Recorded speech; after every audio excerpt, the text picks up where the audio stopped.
now I will going to explain the rational equations, and the objective of this is solve rational equation and solve word problems involving rational equations. So in the rational equations, we have a step on how to solve the rational equation. So first is the find the LCD, and second is multiply both sides by the LCD, and lastly is check the solutions. So our example problem is 2 over x minus 3 over 2x is equals to 1 over 5.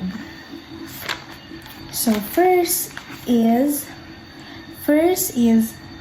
find the LCD. So our LCD of this problem is 10.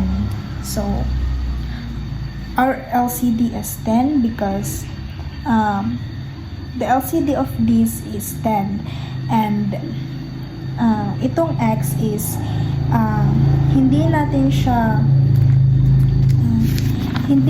siya ginawang 10 x squared dahil ang x ay wala na ito. And then next is multiply both sides by the LCD. So first is this one. So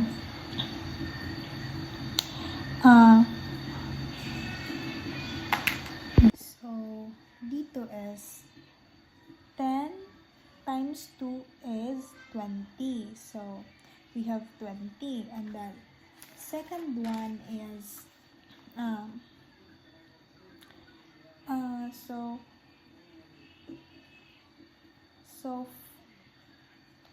5 times negative 3 is 15.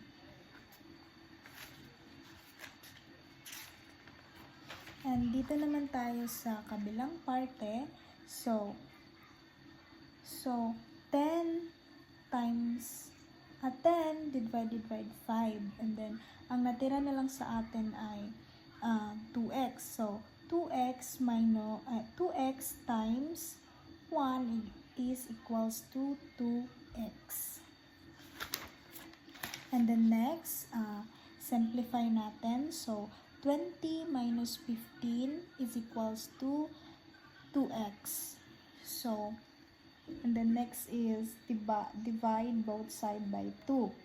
And then, dito is 20 minus 15 is 5. And then, copy the 2x. So, ang ating x ngayon is 5 over 2.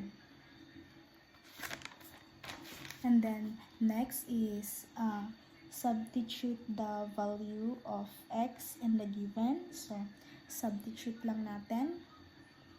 So our given is 2 over x minus 2 over 2x is equals to 1 over 5. So substitute lang natin ang ating mga x. So 2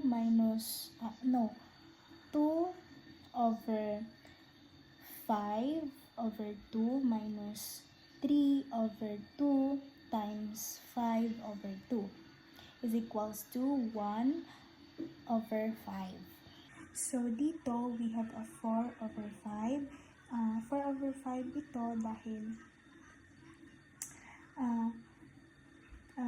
dahil dito is 2 over 2 is i-divide natin sa 5 over 2 is ito yung labas niya, 4 over 5, and then minus, and then after is ito makakancel out natin itong 2 at may natira tayong 3 over 5. So ito 3 over 5 equals 1 over 5. That's why that the